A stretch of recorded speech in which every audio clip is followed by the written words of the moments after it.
Lure your life as the smartest person. On Earth, you wake up one morning and everything is different. Your mind moves faster than it ever has before. You can process complex information instantly. You can see patterns others miss. You understand solutions to problems that have stumped humanity for centuries. But here's what nobody tells you about being the smartest person on Earth: it's the loneliest existence imaginable. Let's explore what your life would actually look like. When you step into the world, you immediately notice something unsettling. Conversations that once engaged you now feel painfully slow. Someone takes 30 seconds to explain a concept you grasped in three. You find yourself finishing people's sentences, not out of arrogance, but out of an almost involuntary reflex. Your brain is moving at a different speed than everyone else's, and you can't turn it off. At work, you become invaluable almost instantly. You identify inefficiencies that have cost the company millions. You propose solutions so elegant and effective that your superiors wonder why they didn't think of them first. Within months, you're leading projects. Within a year, you're indispensable. But success comes with a price. Your coworkers stop relating to you. They sense the gap. Some resent you, others become intimidated.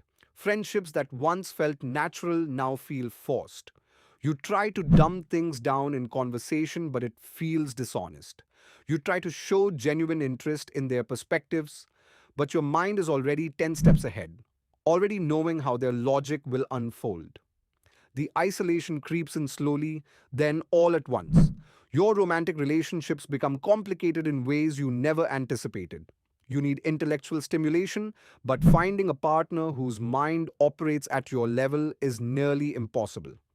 You could date someone less intelligent and you might genuinely care for them, but there's a fundamental mismatch.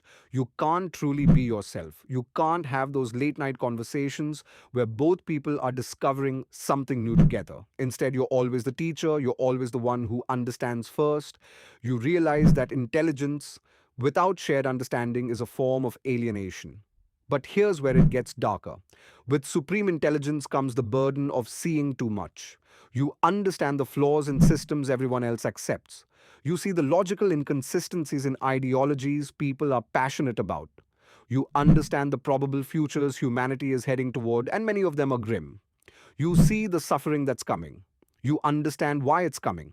And you're one person, watching a world move with the momentum of billions, unable to change its course. Decision making becomes paralyzing. When you can see 15 steps ahead, when you understand the cascading consequences of every choice, nothing feels simple anymore. A career move that would make most people excited fills you with dread because you can already see where it leads.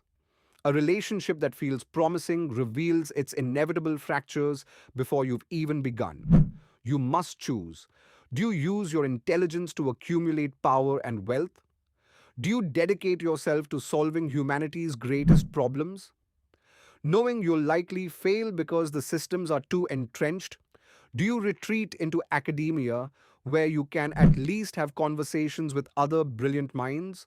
Or do you try to live a normal life, constantly suppressing who you really are? The truth is, there is no winning move. If you pursue power, you become isolated in a different way, surrounded by people who want things from you, never knowing if anyone genuinely cares about you as a person. If you try to help humanity, you'll experience profound frustration as you watch people reject solutions because they're too complex or because they threaten existing power structures.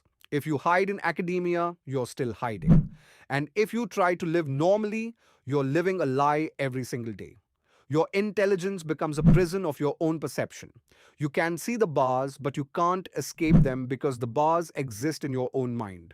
Perhaps the cruelest part is this: the smarter you become, the more you understand that intelligence alone doesn't lead to happiness. You understand philosophy deeply, but understanding it doesn't heal loneliness. You understand neuroscience, but you can't rewire your own brain to be satisfied with superficial connections. You understand psychology, but you can't therapy yourself out of the fundamental alienation that comes from existing at a different cognitive level than everyone around you. You learn that the smartest people throughout history often struggled with depression, addiction, and despair. Not because